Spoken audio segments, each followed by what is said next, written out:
Good afternoon, good morning, depending where you are. Thank you for joining us today for our first webinar as part of the Black plus Immigrant webinar series. I'm very excited about the topic and definitely very excited to talk with our amazing panelists today. My name is Chioma Inaji. I'm a program director at the Multicultural AIDS Coalition, which is a grassroots HIV organization providing services to Brown and Black communities in Massachusetts. Before we get started, I want to recognize the partnering organizations that came together to do this webinar series. So I want to recognize the COVID-19 Prevention Network, United We Rise, and the Multicultural AIDS Coalition for the work they've done over the past couple of weeks to put this webinar series together. So like I said, I am honored to be here and moderate this panel with several folks who are doing justice work, policy work, organizing work to better the lives of Black immigrants in the United States. So we're going to start this a little different. I want to open up and have people get to know who you are. That includes your title, right? Your official title, but also to hear from you what actually keeps you going in this work, right? So if you could share your name, your title, your organization, anything about your organization, and then also share with us what is your mantra or your motto that keeps you doing this work amidst COVID-19 pandemic and the racial uprisings that we are experiencing. So I'm going to start with Namdi, please. Hi, Chioma. Thank you so much for having me on this panel. I'm so excited to be here. I'm Namdi Nduga. I work as a policy analyst at Kaiser Family Foundation with their Racial Equity and Health Policy Program. My work focuses on the intersections of racism and discrimination, social and economic inequities, and health, as well as health and healthcare needs for underserved populations. So we try to provide as much data as we can on issues that impact healthcare for underserved populations, because we know if it isn't measured, it isn't addressed. And what gets me through this pandemic is just one, seeing all the work that all these amazing people are doing, including the panelists here, and knowing that there is an army of us who are working to reduce injustice, to increase equity, not just in the healthcare space, but in all the spaces within the United States and outside the United States. And what's gotten me through this pandemic is also knowing that rest is a radical act of resistance and perseverance. So while doing this work and looking at all of this data, looking at all of this research, also knowing that taking a break and enjoying the moment and getting some rest is absolutely key to the longevity of this work.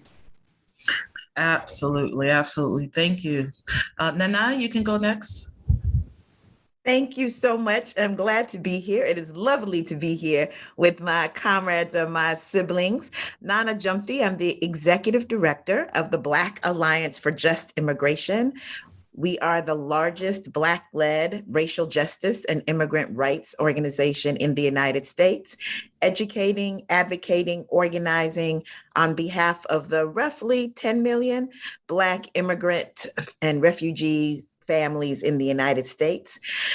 What has gotten me through this pandemic, the mantra is, "We got this," which I know is a very short mantra, but it's not just, an ego thing of "we got this" as in me, but, when I say that to myself, because there's so much loss, so much hurt, so much trauma.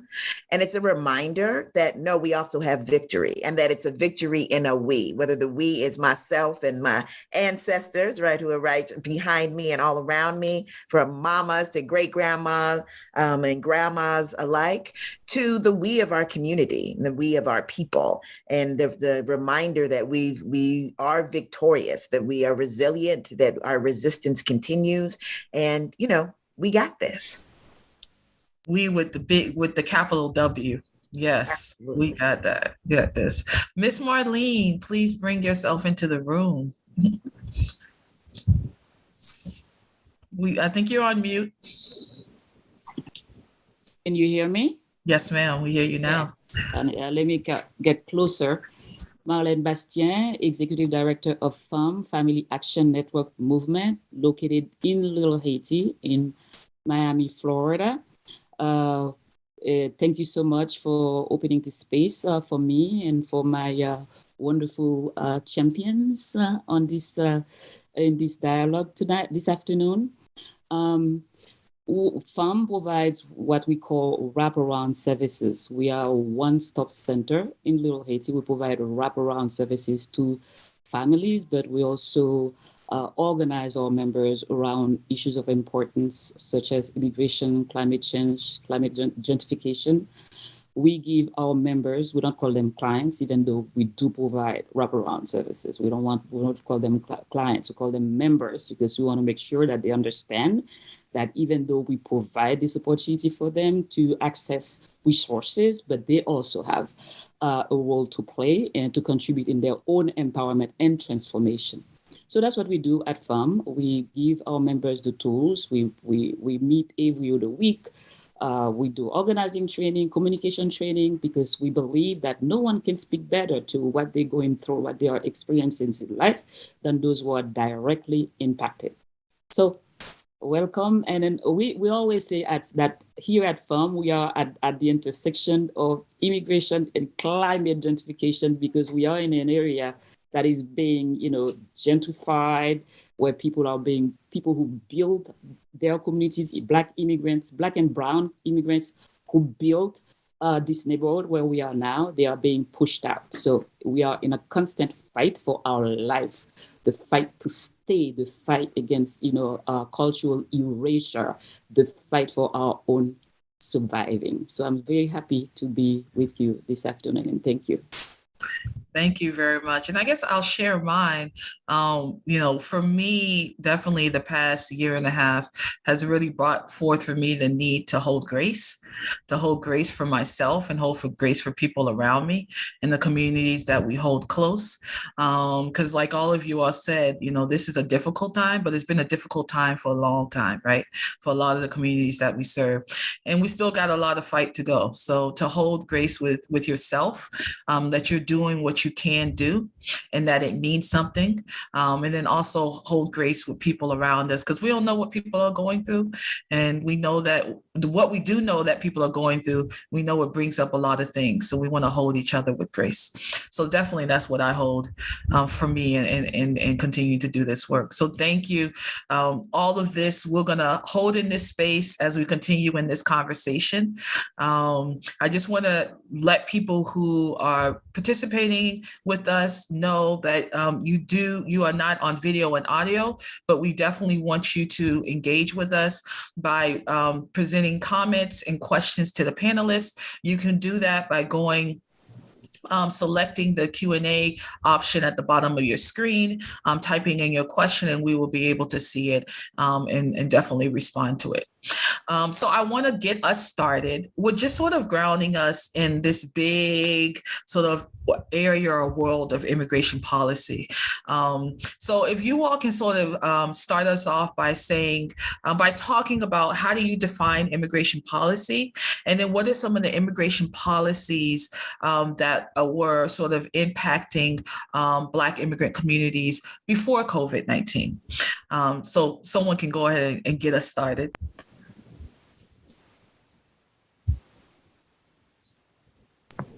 I'll go ahead. I'll at least do part of it. So when we're talking about immigration policies, we're talking about legislation. It could be or laws. It could be local. It can be state. It can be federal that impact immigrants. Generally, when you're talking about the movement of people and who gets to come in, who doesn't get to come in, what benefits people get based upon the fact that they're not citizens, those types of issues are often determined on the federal level, right? And so a lot of times when people talk about immigration policy, they're talking about visas. They're talking, you're talking about who's being banned. They're talking about who's being detained, who's being deported. who's being allowed in, why are people being allowed in, who's being given temporary protections, who's being given permanent protections. People often forget, though, that immigration policy goes beyond that regularization of movement, that it impacts into healthcare. Who gets healthcare, who doesn't? It goes into education, how, who's able to access education and who's not based upon their migrant status. It goes into, where people are able to go, where people are able to live. So the local is as impactful in terms of the everyday lives, just as it is with everything else, right, as the federal. But people generally think when you talk immigration policy about federal policy. Mm-hmm. Mm-hmm. And I like the way you put it by saying that immigration policies decide who can stay and who cannot stay, who get benefits and who do not get benefits. And historically, based on our experience here in the US, we think that there have been different sets of policies for those who are the blonde, blue eyes and the black and brown. I recalled when Black Haitian refugees were coming en masse in the late 70s, early 80s. There was a parallel migration of Cuban refugees, right? And contrary to the Cubans who were able to be freed after a few days, after a year, they become permanent residents, and after 3 years, they could become U.S. citizens. And then I don't know if you recall that there was a time where, even undocumented immigrants could access, benefits. But the Cubans were released, and then the mass Black Haitian refugees stayed in detention centers for months, sometimes years, in complete denial of their basic rights of due process. So not only that the immigration policies dictate who stay, who do not stay, but it also dictates who receive preferential treatments. Because what folks oftentimes do not realize that every day, people from Europe, the blonde blue eyes, they are coming into our communities. They are not being held up. They are not being, they don't have to apply for political asylums. They don't have to be afraid of being apprehended, of being separated with their children. They come in because they are given the benefit of that just because of the color of their skin. However, if you're a Black refugee, then you are apprehended. And what our position at FAM has been, there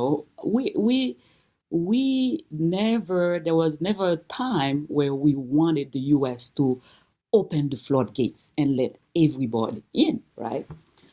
What our fight has been around for the past 40 years is that, policies have to be fair. They have to be implemented equally across the board. There cannot be a set of policies, for the blonde blue eyes and the different sets of policies for Black and brown immigrants.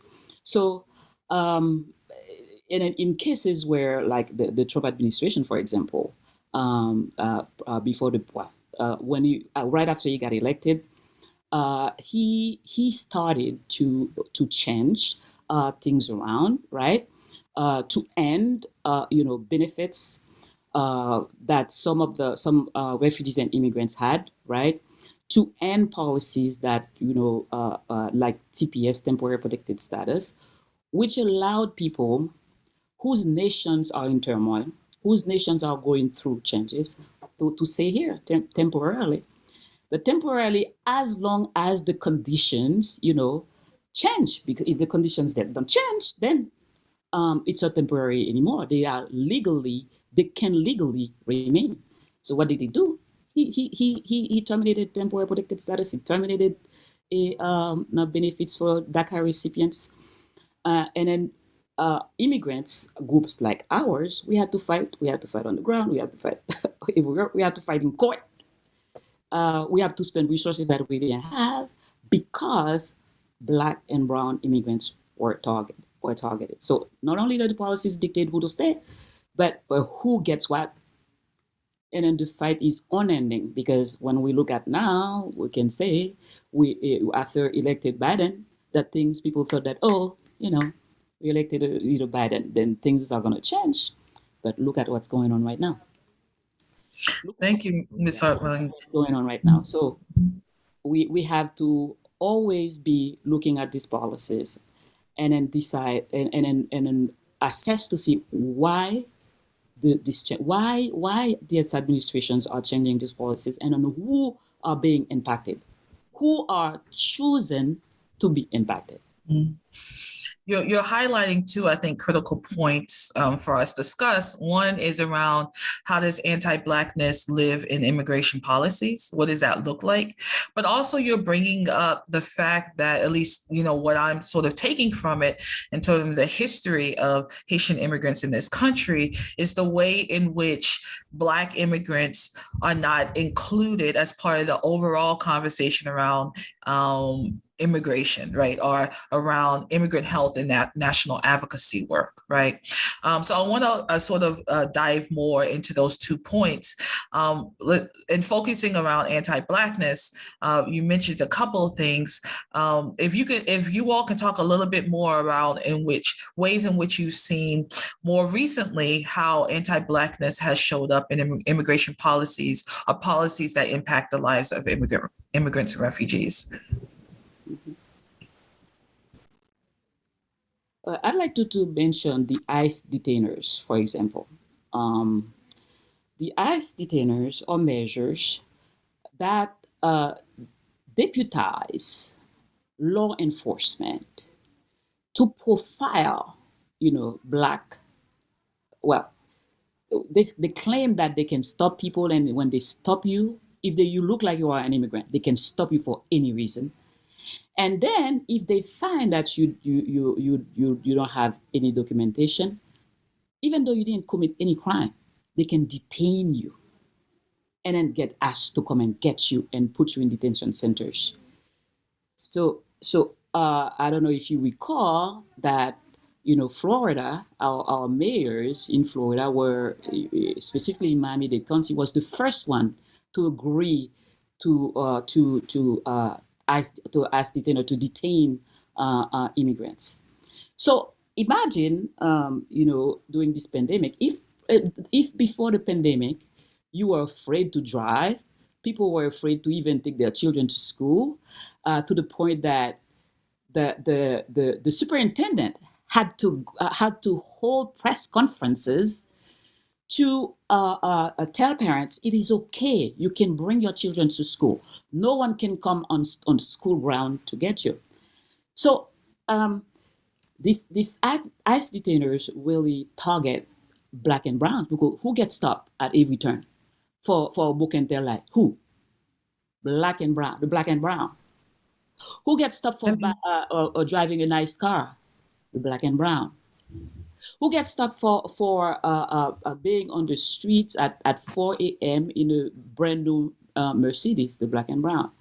So the ICE detainers, I think, I don't know if you have them in your state, but here it really prevented it scared so many folks that now that they are trying to have this campaign to get people vaccinated, and then they are wondering, why aren't people running out to get vaccinated? Why aren't people driving up to get food even when they need it? Why? Because they are being targeted, right, left and right, just because they are driving while Black. So the ICE detainers, I think, has been a real challenge, a deterrent for our members here in Florida. Plus, remember what we discussed about the fact that the Trump administration terminated TPS, terminated DACA, started to detain people, separating people. So all this, created such high level of fear and anxiety for people that it prevents them, even when we are telling them now it's okay to come out, it's okay to do this because of the pandemic. But people remember. They remember because they have to drive to get wherever. They have to drive to get the food. Thank you, Ms. Marlene. Thank you. I want to give Nana and Namdi some time to sort of speak on that, but we're getting some comments that people can't hear your volume. So can you just check on that on your volume, maybe come closer or check the volume on your computer while we're getting some other comments in. So Namdi, Nana, do you have any sort of thoughts that you want to share? You can go ahead. No, I would love, Nambi, for you to go first. We haven't heard your voice yet. It's been the Marlene and Nana show, so please go ahead. So thank you.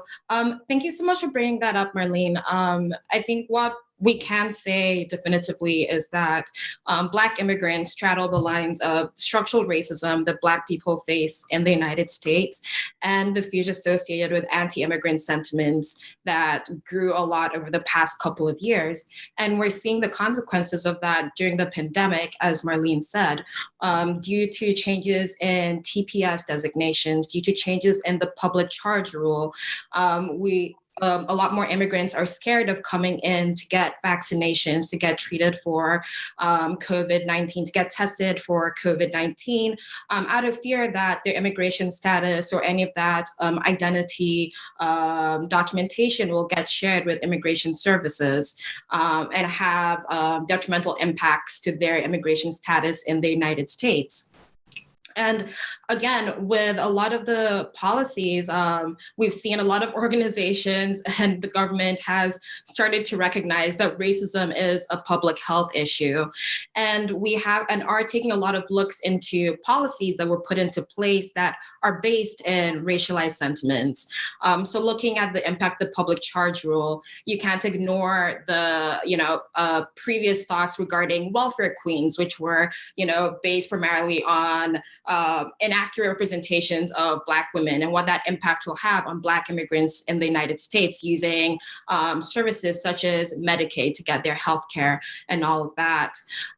So there are large impacts on the Black community, as Marlene mentioned, with regards to also the Safer Communities Initiative, which partnered local law enforcement and federal law enforcement in under the guise of capturing criminal undocumented people. And as we know, Black people have higher interactions with the police. Black neighborhoods are policed a lot heavier than other communities, which again feeds into more Black individuals, Black immigrants being detained by immigration services and being put in detention centers, which has had a huge impact during COVID-19. Immigration centers have had high rates of COVID-19. So with more Black people being in there, more Black people are affected by the pandemic. So all of this is connected, and just bringing this into like a health into the health sphere. What we're seeing is that immigration policy, as almost everything else, is also health policy and has direct impacts on people's healthcare access and healthcare outcomes, especially during this time. So I want to add just a little bit, if I can, Chioma, and without repeating, a lot of the work that Baji has done, and folks can go to our website, baji.org, and in our State of Black Immigrant Report, and other reports are to talk about that police to deportation pipeline, the police to detention pipeline that Marlene and Nambi have talked about. And so, and they've talked about it well. No need to repeat that. But I think that digging in a little bit deeper to what you were asking about the anti-Blackness of immigration policy, we know that from the beginning, to be white was to be the citizen and to be free. And to be Black was to be the foreigner, right? Even though it wasn't by choice, right? It was to be the foreigner and to be enslaved.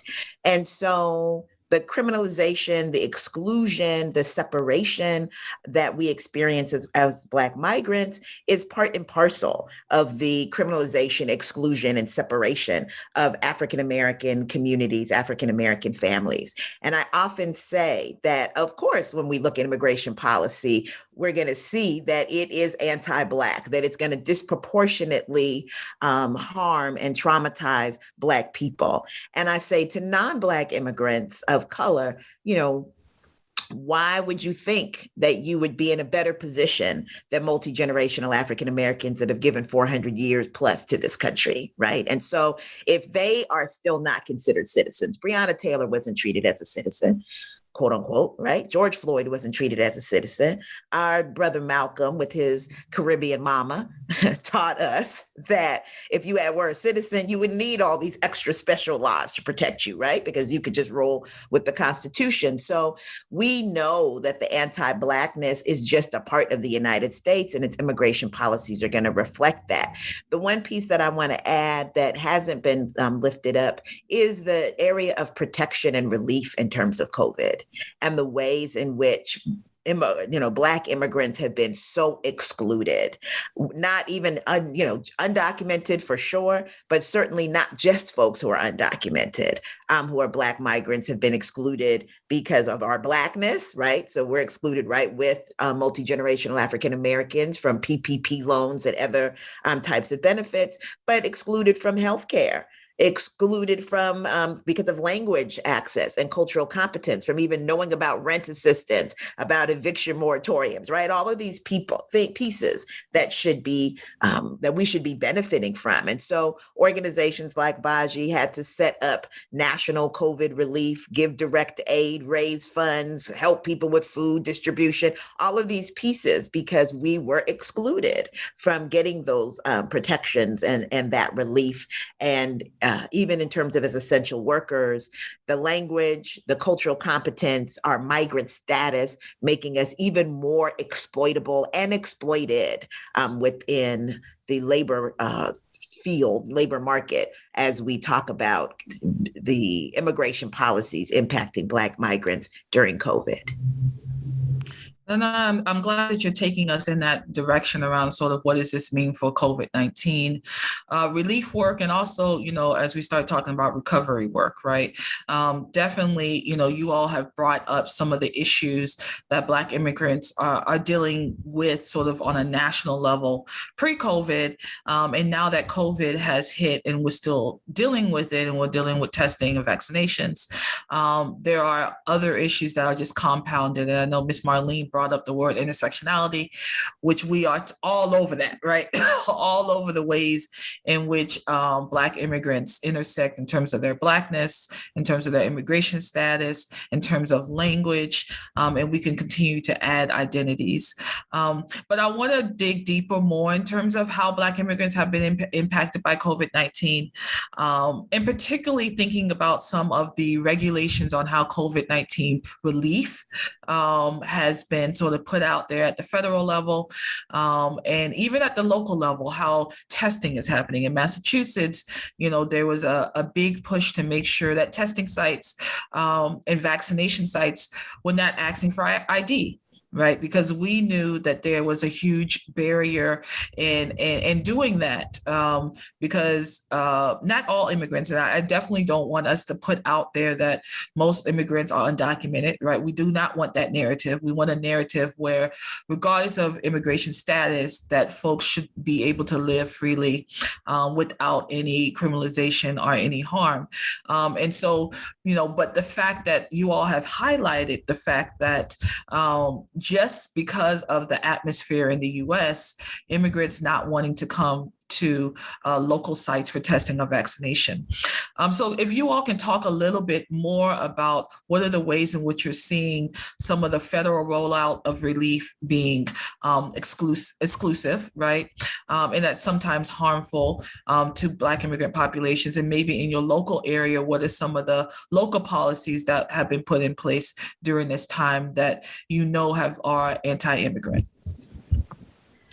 So, when thinking about the vaccinations and the testing, I think that firstly, there was a lot of conversation about the vaccine hesitancy, right? And some vaccine hesitancy with respect to migrants. I think that there were, just as with African Americans, that yes, there are folks that are hesitant. I'm thinking about how France decided that when there were 18 people who had COVID in the Congo, that they'd go test their vaccine out there, right? And I remember the video of all of these diasporan Congolese, like, I am not volunteer lab rat. You know what I mean? Like, don't try that on me. And so that's real. And I think I'm saying that, I think it's important to say that, because a lot of times in the United States, there can be like an exceptionalism that makes people think that these things only happen to African Americans, right? And that is not the case. Black people all over the planet have also been the victims of medical apartheid and of, so there is that. However, there were plenty of Black migrants who actually wanted the vaccine, especially because we are essential workers and therefore and we live in multi-generational houses. So people don't want to bring COVID into their homes, right? It's not cute or fun to us to see our loved ones die, and especially with our limited access in many cases to healthcare. So I want to put that out, that we really need for there to be more outreach to our communities about these vaccines and about testing. I want to say also that in terms of this rollout, when these rollouts happen in these huge places, that comes with police presence. So in all, here, whether it's Dodger Stadium, down here in Inglewood at the Forum, all of these places, when you pass by there's all these police. You don't have to be undocumented as a Black person to be nervous about that. You can be a multi-generational African-American and be nervous about that. And we know that because of the criminalization that allows us to be deported if we have green cards even, right? Permanent residents with certain backgrounds, right? Maybe we got caught up in a little something in the 90s. We're being deported now. Many of the people being deported that are Black migrants have lived in this country for decades. They didn't just get here yesterday, right? And so the police presence is a piece. The cultural competence is really important. The language competence. People are passing out information about COVID, and organizations such as Baji, African Coalition here in LA, Ethiopian Community Center, we're going through the work of trying to translate this information so that people understand what it is that you're giving me, what the side effects could be, et cetera.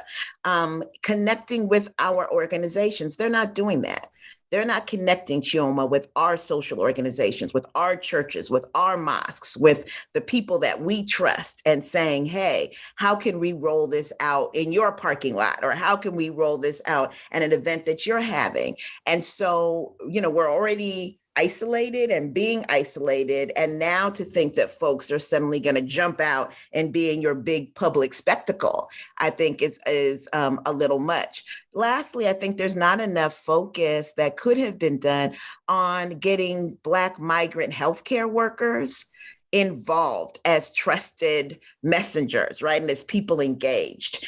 3 out of every 10 Black migrants in this country, I want to make sure I have that right, it works in the healthcare field, right? In some field, taking care of elders at the, in a private home, being in the nursing home space, being in the hospital space, the clinic space. They haven't done a good job of of reaching out to folks and connecting with them to be able to do this work in the streets to make sure that our people can feel safe and confident and participate in this vaccine rollout. Well said, well said, well said. At the beginning in Miami, most of the vaccination places were like far away, right? Because they needed, huge, big spaces, right? And what we found was that a lot of people couldn't go because at the beginning, in the early days of COVID-19, you had to be in a car, right? Most of our members here at FUM do not have cars. As a matter of fact, we have an after school here. Most of our members walk to the center here. Even the children, when school is in person here, right? Even the children walk to our center. Yeah.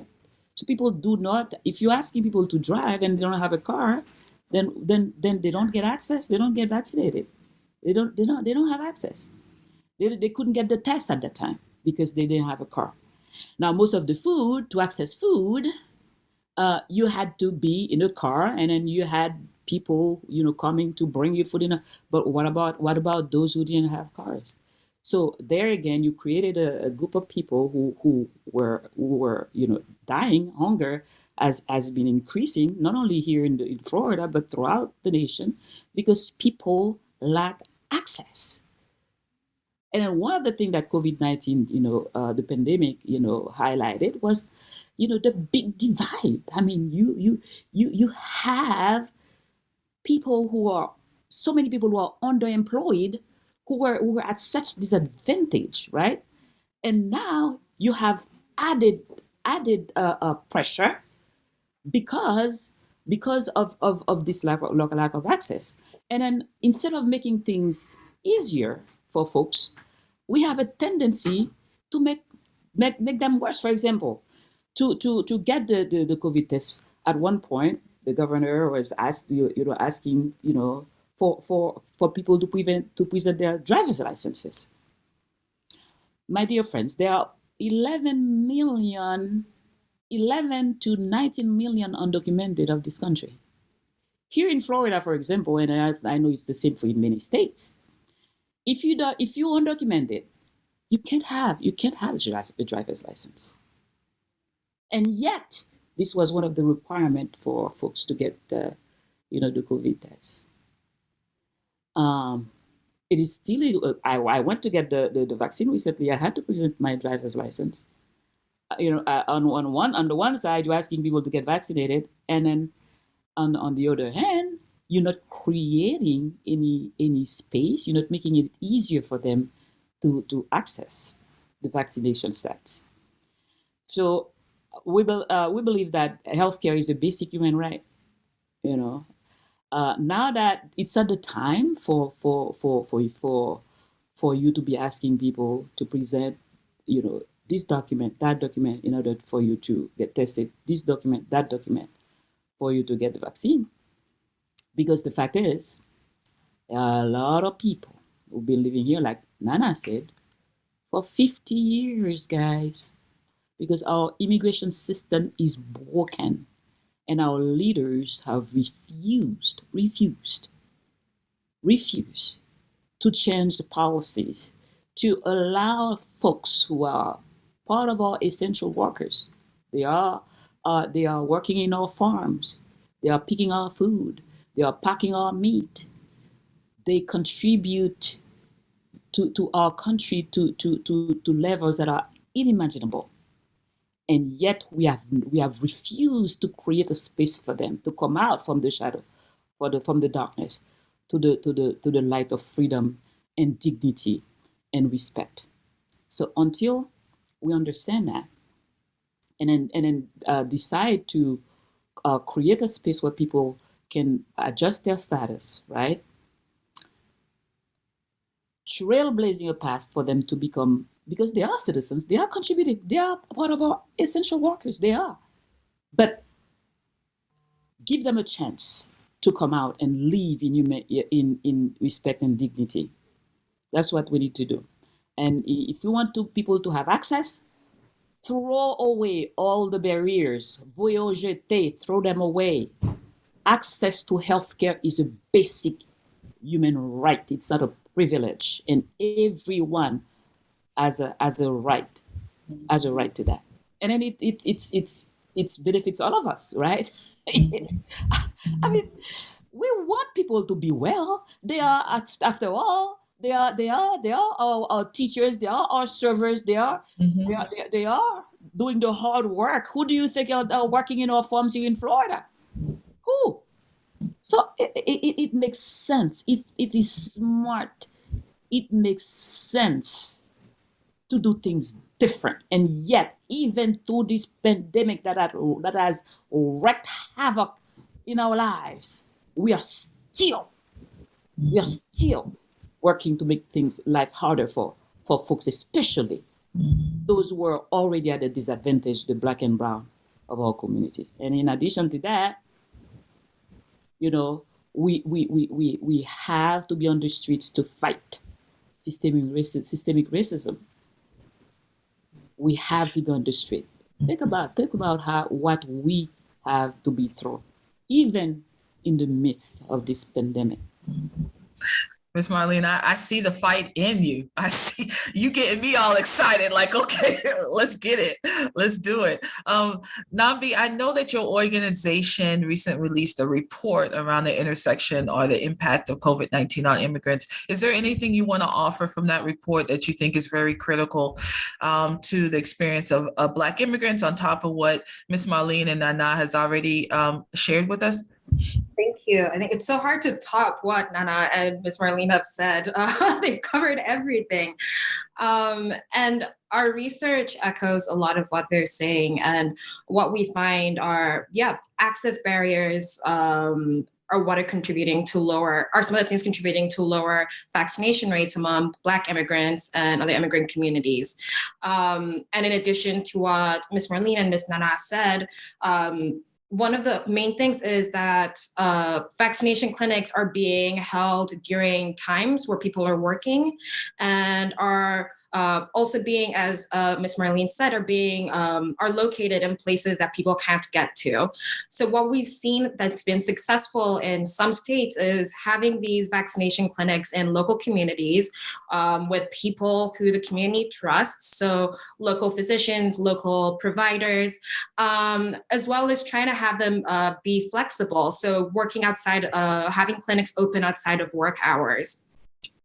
Further, with regards to registration for vaccinations, that's another access barrier for a lot of people, particularly in the South, where folks may not have access to the internet or may not have adequate or reliable internet access. Only having vaccination signups be online can be a detriment to that.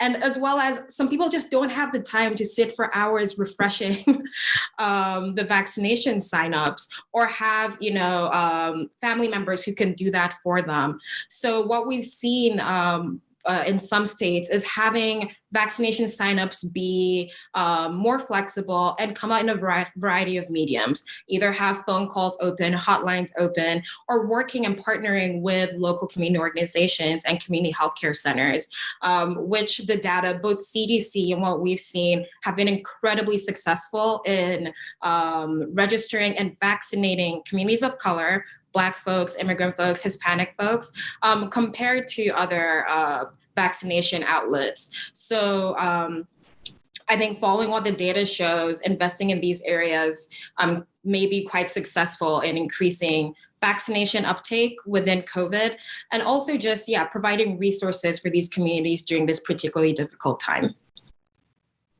Thank you. One of the things that I definitely have also seen in my work in Massachusetts is the impact of our Black immigrant communities navigating their lives, not only here, but also navigating their lives in their home country, right? And so the things that are happening in their home country, the status of their families is impacting sort of them here also in relationship to stress and other challenges. Have you also seen some of that within the communities that you're working with? And what do you think are some of the critical pieces that we need to understand around sort of this concept of transnationalism and the health of Black immigrants here in the U.S.? So certainly when we look at the stress factor, it is there. I mean, thinking about your family members, I'm from Ghana originally, born in the United States, but like a Toyota made in Kansas. I continue to be a Ghanaian. Most of my family is home. And so, you're stressed out about your elders, right? Because we live a long time. Okay, my great grandmother passed at 128. So that gives you a sense. My grandma passed at 101. We live, okay? But we also are in the village. That's why we're living. You know what I mean? And that also means that that's an increased likelihood of dying from COVID, not because you're more likely to get it, but if you do get it, there's not going to be the hospitals around, et cetera, that you would have if you were in Accra, right? Or even in Kumasi, if you were in the city. And so there's a lot of that concern. And I heard that so often from my colleagues, my comrades, my siblings, family members, and friends who are in this country and were thinking about folks that were back home. So just the worry about what was happening. Now, then, of course, that worry turned to a form of envy when we realized that some of these countries are handling this a lot better than the United States of America. And, so having that, and this is, of course, not just around COVID, but COVID just heightened it as so many other things. Just you're wanting to be home, you're wanting to be back with your family. You're wanting to face this as a family, right? Or as a community, and not being able to do that just because of travel restrictions. That even if you wanted to do that, right? And for some folks, depending on their documentation in the United States, the already painful existence where you're like, even if there's funerals, weddings, you don't get to go home. And now you're hearing about your loved ones and people who are passing away from COVID or contracted COVID or in the hospital. And because of your status, even if there's no travel restriction, you're not able to go home. So that worry was a piece. The other piece is that a lot of our folks at home depend on people who are making money here to be able to send money home. And so as people who were already in some cases underemployed, or maybe they weren't, but they were in the workforce, especially service, et cetera, that we tend to be in, that got laid off. Now suddenly people at home who already were dealing with worsened economic conditions because of pandemic restrictions at home, now we're not able to get the benefit of the funds that normally would come to them in remittances from their family members here in the United States. And so there was the emotional effect, the health effect, but also the economic effect of COVID and how that affected us, across the waters. And then lastly, dealing with just migration. There were people who were supposed to come here.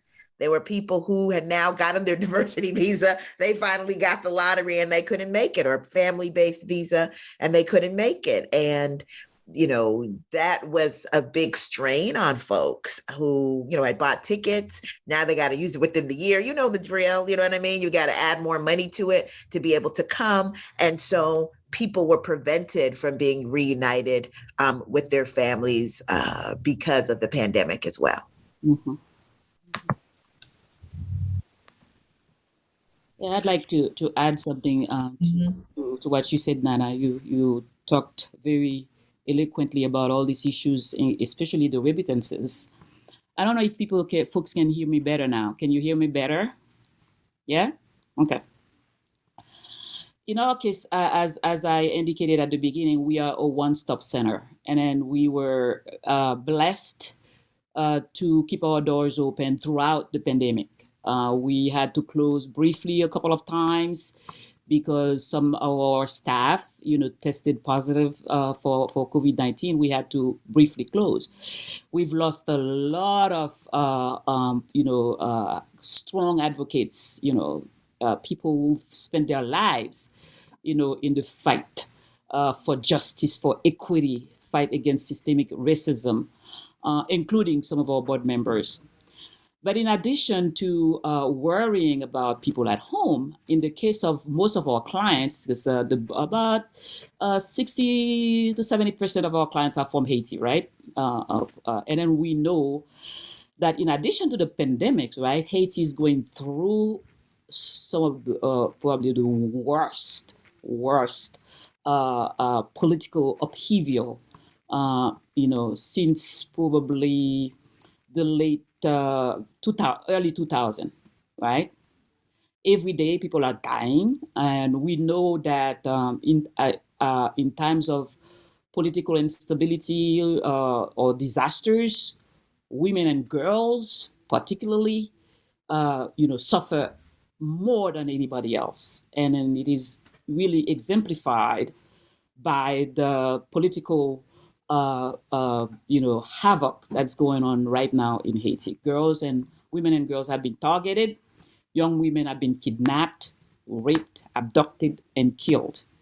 So because we have a very high flow coming to our center, because we are a one-stop center, as I indicated, at least at a minimum, we have 50 people walking in through the doors. And then we also have these community meetings that we hold religiously to stay in touch with the community so that they can discuss their issues. We don't want to wait until election time to connect with people. That's not how you build a vibrant and engaged democracy. We want to make sure that our members stay engaged. In that sense, we kept these meetings, even we had to do most of them remotely for a long time. We're only starting now to have to hold them in person. So in addition to worry about the impact of the pandemic here, because I don't know if you're aware that Florida is sort of the worst in terms of helping our members access, unemployment benefits. The previous governor rigged the system. It's very difficult for people to have access, and then we pay probably less than most states around the nation. What we pay can't even begin to address to help people address their basic needs, right? So the level of anxiety is really, really sky high, and then they have to think also about what's going on in the motherland. And one thing that is really strange is that all this is happening in Haiti, and the media is not addressing it. They're talking about other places. They talk about the Venezuela. They talk about Honduras. They'll say, yes, these countries are dangerous too. But guess what? Nowhere in the Americas do we have a country that is more dangerous for humans, for human rights than Haiti right now. And for President Biden to address Congress recently, and not to mention Haiti, was so strange to me. So people are really concerned. They are talking about all these things that Nana mentioned, right? But in addition to that, and then Haiti is not the only place, right? There are other places in Africa where people are going through a lot because, yes, slavery ended in Haiti, slavery ended here and there, but we know that a lot of our nations, they are going through a different type of slavery, right? Modern slavery. And we feel it in policies that are being implemented to keep some people, down and oppressed. So yes, Haiti is going through a lot. So I wanted to highlight that. I don't want. I'd like people to think about it in terms of policies. Really, in your interaction with your lawmakers, we are asking for a redesignation of Haiti for temporary protected status. Nana, I know you know about this fight.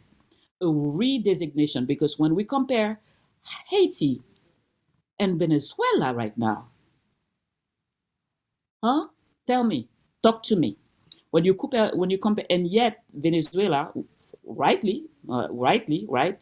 They just got temporary protected status, but we are asking the Biden administration to redesignate Haiti for TPS because it meets the requirements and beyond. Yeah, Ms. Marlene, you're definitely bringing up something that y'all talked about a little bit earlier, and I said we would get back to it. Is really the ways in which Black immigrants in the countries that they come from are left out of the bigger conversation around the impact of foreign policies and the bigger conversation around immigrant advocacy work here in the U.S. And you brought up some of the impacts, and we've talked about anti-racism, anti-Black racism as a very clear reason why, right? And so I want to talk a little bit about, and I really didn't anticipate to bring this up, but I feel there is an absolute need for us to have this conversation as much as we can. I'm someone who was born in the U.S. My mother is from Shreveport, Louisiana, and my father is from Nigeria, Imo State to be specific, and so that's southern east of Nigeria. And one thing that I have always looked to address and think about in my work, but also just is very personal to me, is the way in which African Americans born here in the U.S. And Black immigrants work together and need to work together. And this is also a focus in some of the work of United We Rise. United We Rise is one of the partner organizations for this webinar series. And what United We Rise has, one of its principles is around intersectional solidarity work, right? How do we work together? Particularly United We Rise is focused on HIV and AIDS, but how do we as Black people work together across all of the ways in which we intersect and all the ways in which we present our authentic self in spaces, right? And so I want to touch on that a little bit because I feel as though it's it's sort of in the room, but we haven't touched on it. And then there was a question that was brought up, and that sort of made me say, "Oh, the spirits are like, can you talk about that, please?" So let's talk a little bit about that, ladies. So what are you thinking in terms of this love and sometimes tenuous relationship between African Americans born here in the U.S. and Black immigrants? What do you think about that? And then what are particularly, as the person asked the question posed, what are the ways in which we can really work together across all of our differences and honoring our differences and seeing our similarities in the struggle here in the U.S. around justice work? Nambi, I don't know if you want to go. I will jump in, but I want to give you the opportunity to jump in if you want to, if you'd like. Sure. I mean, I can say a few things. I think coming from a data research perspective, just one aspect of this is one of the issues with aggregate data is that we don't get specific information about specific groups. So we know that the Black population in the United States is not a monolith, but we don't get those nuances of how each group is affected by structural racism or any of these issues that we've brought up today.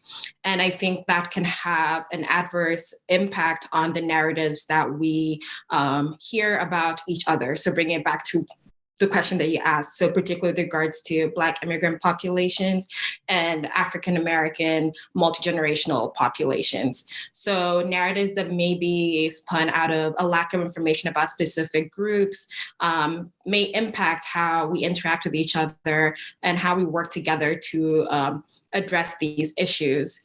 So I think one way of doing that is disaggregating data on a very technical level, is disaggregating data, but also being able to interact and communicate with each other in a way that uplifts all our stories and finds that sense of unity to elevate these narratives that we have and recognize the shared struggles that we do have both in the United States and abroad, and how we as a community can address these struggles as well. So that's part of the bread and butter of what Baji does, right? So yes, we educate, advocate, organize on behalf of Black migrants, but we also work with multi-generational African Americans for racial, social, and economic justice. From our inception in 2006, we had, folks who were the founders who were included multi-generational African Americans, right? Who included folks from South Africa, from East Africa, as well as people from the Caribbean, understanding the work that we needed to do together as Black people and the ways in which anti-Black racism impacts us, not just in the United States, but throughout. You cannot have enslavement without colonization, right? And on the continent, there were plantations. Like it wasn't just a removal process, right? There was enslavement on the continent as well. And it shows differently, it shows up differently, whether it's the continent of Africa, whether it's in South America, Central America, the Caribbean, the United States, but it still is what it is, right? Mexico, but it still is what it is in terms of the dehumanization, the othering, the horror of enslavement, imperialism, colonization, et cetera. So I think, part of it is having the conversation where we get to understand more of each other's history. And I've got to tip my hat to Nunu Kadani, who, with her group, the PANA, began the diaspora dialogues, really pushed those, and those, and was dealing with them, particularly on the West Coast, and then they got carried to other places where we sit down and talk about not just starting with what are the issues we face together, but getting to know each other. Because I find that sometimes we forget that we actually kick it with each other all the time, and that we have been a part of each other's history. So historically, Shirley Chisholm, who people love to talk about, especially when we talk about electoral politics and Black women, her family was from the Caribbean, both parents, right? Just like my parents weren't from here, her parents weren't from here, right? When you look at someone like Kwame Ture from Trinidad, Marcus Garvey, like you don't have a red, black, and green flag. And in fact, it's the Caribbean folks, particularly Jamaicans in Harlem, who helped set what does it look like to be Pan-African in the United States, right? And so we have this historical connection that goes up to this date. I mean, when people talk about, and I always mention her, and I know she's like tired of having her name in my mouth, but Nse Ufot of New Georgia Project, dealing right now with the issue of voter suppression, elections, etc. She's from Nigeria. She came here. She was born in Nigeria. She came here later, right? And so I think there's we have to be reminded that we're actually on the battlefield together, that we're working together, and that your kids go to school with my kids, right? I'm from Ghana. My child's father's from Compton. You know what I'm saying? And our kid is, as he teasingly calls himself a African, right? But the reality is that he's, when we're looking at how are we vibing on our music level in ways that we haven't been before, because we're vibing interpersonally in ways that we, have in increased ways, right? There's more Black migrants here. There's a surge in Black migrants that have come here over the past 15, 20 years. And that's reflected in who we are working with, who we're going to school with, who we're in these community centers with, who we're in church with. And so I think what's missing is the conversations that help us to understand our interconnected struggles, that help us to understand even what anti-Black racism is, right? So it's like, why do you think they're discriminating against you? It's like, I don't know. Well, do you think it's because you're Black? Oh, but I'm not Black. I'm like, yes, you are. I understand you think you're not Black because you think Black is right. a group of these people, when in fact, Black is you. It's not an ethnic group. We're all part of this group. So those kinds of conversations need to happen. Yeah. So yes, Nana, we are in the battlefield together. And then we need to learn to change the narrative, right? I remember when I first arrived here, I read not a day passed without reading about these big Black masses of refugees coming here, right? Coming here to take jobs from, our brothers and sisters from the African American community, right? Our children, our children of our members were beaten in the schools, not by white kids for the most part, by kids who are Black like them. Why? Because of the narrative, what the parents were reading from or hearing from the media, and then discussing and bringing to the homes, and then transmitting unknowingly to the children who exhibited, violence and aggressivity toward their brothers and sisters. So we need to change the narrative, right? And then we also need to flip it, to learn from our shared history. We also need to understand and address and then do it more. I know you do it at Baji, we do it here at FARM, to address the root causes of migration. We don't like to go there. We don't like to go there oftentimes. But guess what? We have to go there.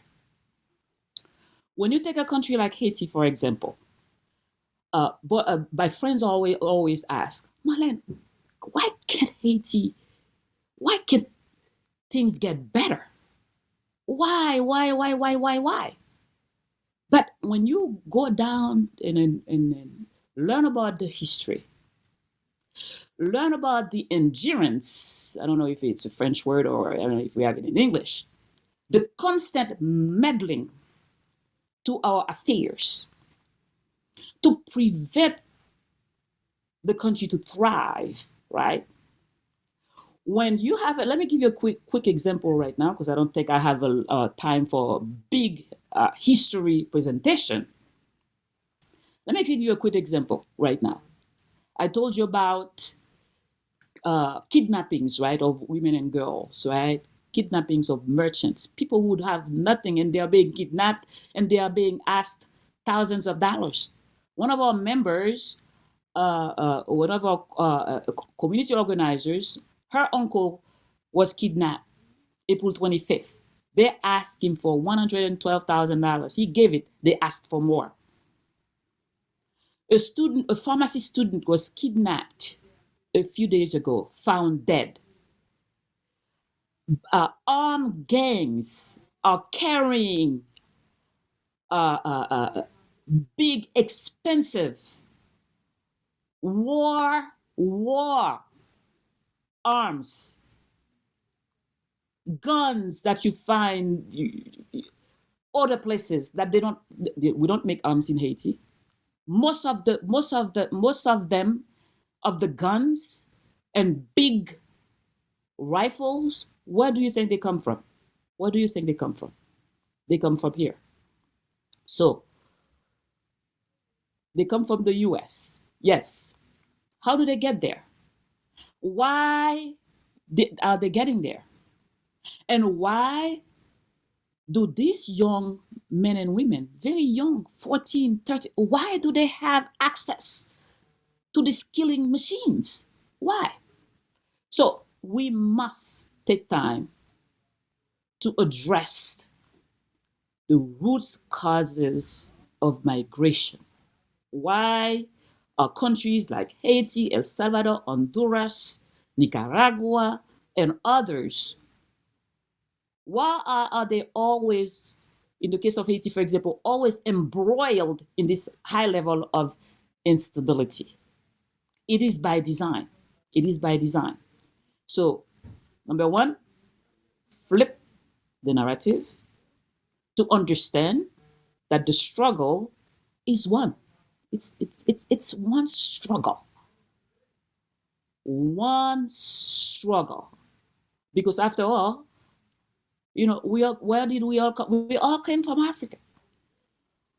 Africa it's a rich continent. And look at how some of our people are living there. If we're so rich, why do Africans, why are we forced out of the continent, risking our lives to end up in Greece, in Switzerland, in Spain, in Italy? What happened to what happened to all these resources? Who's benefiting from them? Who? And then when we come here, when then our own brothers and sisters are at war with us, because like we are fighting against each other. We are fighting for the crumbs. We need to find a way to address the root causes, because oftentimes we are here, we are in France, we are in England, because those powers were there. Absolutely. Thank you very much, for bringing it full circle to understand that there's this sort of what I might reference sort of this cycle of violence and trauma that's happening, and that we need to constantly interrupt it. And while we're interrupting it with whether that means working within the system or working outside of the system, we also need to be thinking about what does it mean to create our own and really think of and really move towards sort of that Pan-African ideology around Black liberation. So I appreciate, Ms. Marlene, you keeping in mind, bring it to the forefront, at least reminding, I think, us that there is this cycle that's happening, that Black immigrants tend to be in. And I think it also links to sort of this cycle around, Nanan, thank you for also saying, like, the relationships that we have with each other are not new. And we constantly have to remember that, and also constantly have to work on it and think of new ways in which we are maintaining that connection, so that we can move forward in terms of Black liberation. So I want to, I always like to leave these conversations and now what, and answer, the questions, okay, what can we do?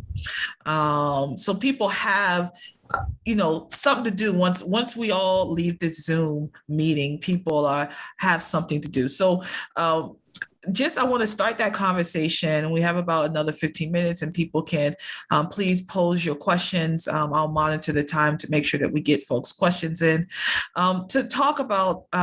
So now, what are some of the immigration policies or organizing work that's happening now that you think is critical for people to tap into, engage with, learn more about, as a way to sort of address the impact of COVID-19 on immigrant communities and overall sort of the health of Black immigrant communities?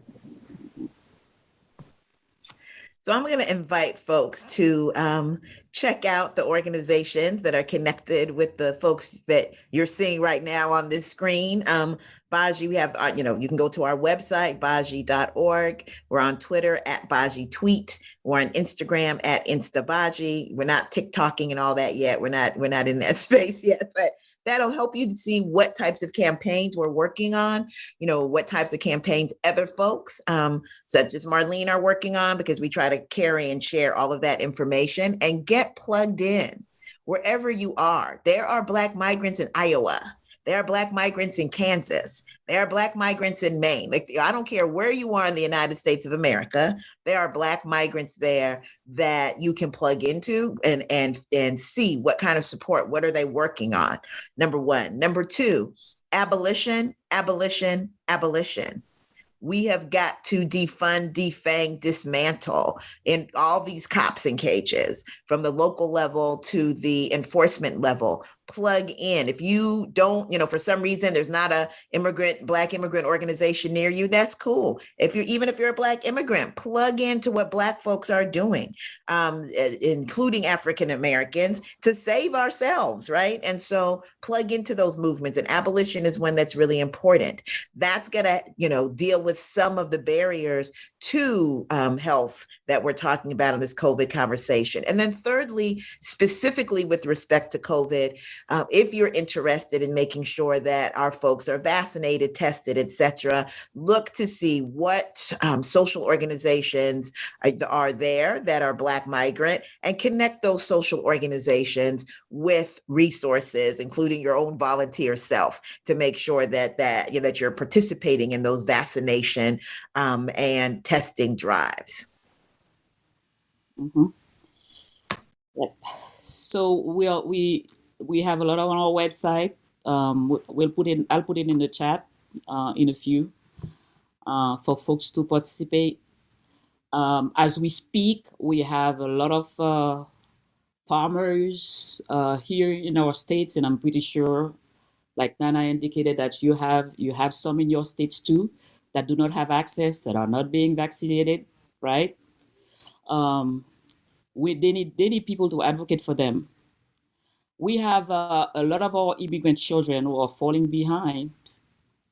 They are falling behind because of the big divide, guys. We need people to advocate for them. We need volunteers to help them, because otherwise our children will be behind for a long time. Because one of the things that the pandemic has highlighted was the big, technological divide. Even when we were giving laptop to our children to access school remotely, they just couldn't, come on, plug in and then to access education because they didn't have access.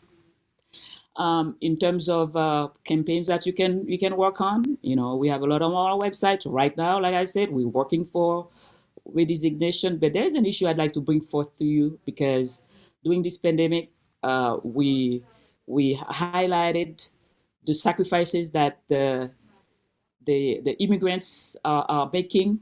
While some of us had the luxury to stay home, they continue to work. They could not take time off. They continue in very unsafe environments, and yet they don't have access. So we at FUM, for years now, we've been advocating for comprehensive immigration reform. Yes, we are fighting for the 800,000 with DACA. We are advocating for it used to be 300,000 Nana, now we have 300,000 Venezuelans, so we have almost close to 700,000 TPS recipients, and DED recipients. Don't forget these DED recipients from Liberia and other places in Africa, right? But we cannot forget the 11 million undocumented folks. Some of them have been here for 50 years. And then right now, as we speak, they can't access services. They can't, even when they are putting in the system, they cannot access services. And in Florida, it is very, very, very hard. I don't know if you read about some of the anti-immigrant policies that our governor, has recently signed into law, and including policies to repress our votes, to prevent us from exercising our most sacred duty, which is the right to vote. Because he seems to forget that our democracy is stronger when we have a very engaged and participative citizenry. So think about what you can do to support some of our campaigns. I say comprehensive immigration reform. Some people agree we have to go piecemeal. Why do we have to go piecemeal when we have the executive, when we have the House, when we have the U.S. Senate, guys? We need to ask more for our leaders. We need to ask more for our leaders. We don't need any piecemeal. We need your help to advocate for comprehensive immigration reform. Why go piecemeal? The time is now. The time is now, and we can do it. www.fum.org. FANM. We're definitely going to send out the links to everybody's organization and website as part of a follow-up email, because like they've already said, Ms. Marlene and Nana, that their organization is not only doing national work, but they're also on the ground supporting the organizing that's happening.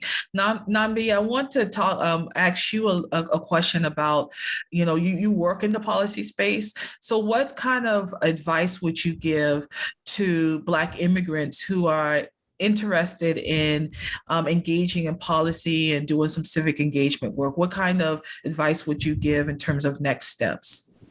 Thank you so much. And again, thank you so much for the panelists and all the information they've given too. So at KFF, we are a great information hub. So I think if folks are looking for information surrounding policies, particularly as they pertain to health policy, that's a great, not to plug ourselves, but we're a great resource for that. And looking at that intersectional nature of immigration, race, sexual and gender orientation as well, and the impacts that has on health policies and what the health policy impacts are on folks who identify in those ways.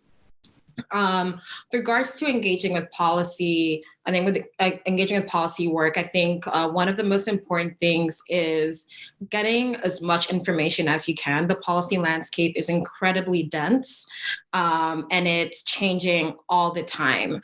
As we've seen in the past couple of weeks, or in the past couple of months, since the new administration came in, there've been a lot of changes.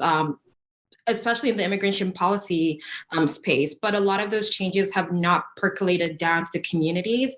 So one of the things that we see happening is that when that information is taken down the communities, people have the knowledge and the power to advocate for themselves more and enter these spaces and understand what's needed of them and what's needed and what isn't needed of them. So in the example of vaccine access, ensuring that communities know that they do not have to provide their IDs to get vaccinated, that the information that they provide to vaccination centers will not be shared with immigration services, that they do not have to have insurance to get vaccinated. All this information and knowledge is being done on this higher level, but isn't brought down to the community level. So community outreach, as both Ms. Marlene and Ms. Nana have said, is incredibly important. Culturally competent and accessible community outreach through people that are trustworthy.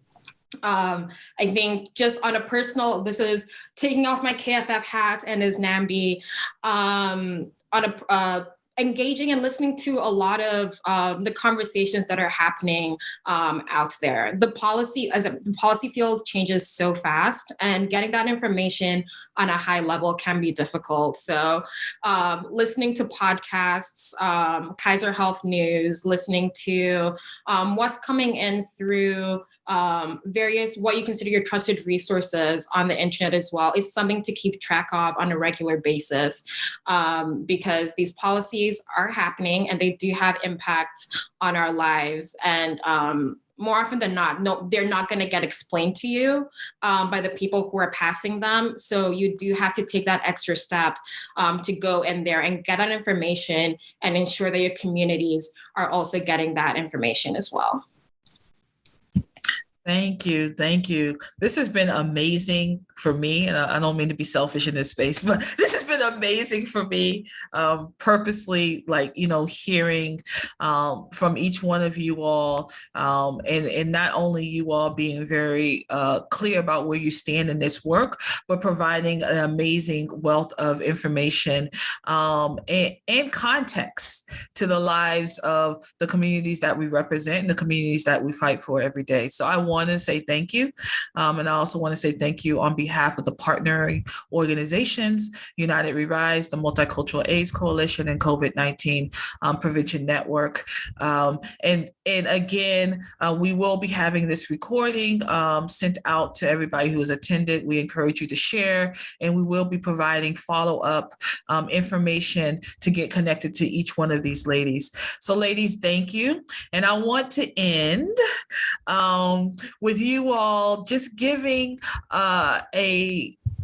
telling us sort of what is your a march song, right? That song that gets you moving and going and ready to tackle all of the things that you have talked about, and to keep you going and to make things happen in the community. What is your sort of march song?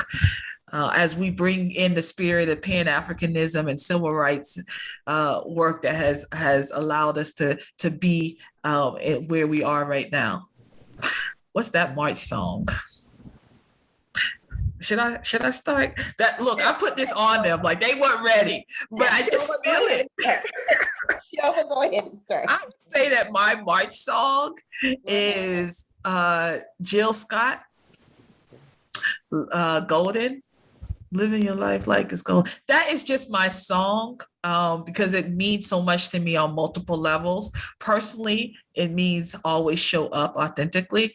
And then also it means to me like this work, it's work, but we also have to live. Right. And you want to get up and enjoy the work that you're doing. Even though it's hard, you want to get up and enjoy the work that you're doing. And so where there is pain and there is hurt, there's also joy. And joy has really what has made us resilient and has kept us going. That's why you see those songs and those civil rights songs and even those hymns, that you hear, because that joy, that hope is what has kept us as brown and Black people going. So that's my march song. Now I gave y'all some time to think. I like get up, stand up. Get up. Yeah. Right. Yes. Don't give up the fight. I like this, but we also have one in Creole. It says, no, pas prale. No, we will not go. No, pas prale. No, we will not go. If we go, we will come back. We will come back because America is for all of us. Yes, beautiful. No, pas prale. It's gonna keep saying it. So I would say the song that when I hear it, I'm like, right, gets me going. It's old school, got to give the people what they want. I love that song. When I hear that song, I'm like, good, I can make it happen. Yeah. That gets me moving. And then really, literally darn near anything by Fela. Oh yeah, now he gets it started. Nana, how does it go? Fela Kuti is a Nigerian musician. Oh yeah, just fabulous. And I especially love songs like Zombie. Zombie knows tell him to talk. Yeah. Zombie. I love that. Just all of his music. All of it gets you going. Yes. That's revolution music right there. Yes. Namdi, you gonna close us out? Sure. Oh my goodness, these are all such great options. But I think for me, it has to be the Queen, Beyonce. Especially her Lemonade album, but especially the Homecoming album that she came out with, that is almost always on play for me. And it not only just like lifts me up, but it's also like, yes, power and gets me going. But it also, what I also really like about that album is that it's so comprehensive. I'm like, this is applicable to almost any area of my life.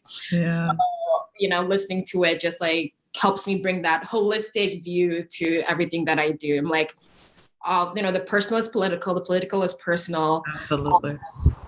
And that brings that up for me. So yeah.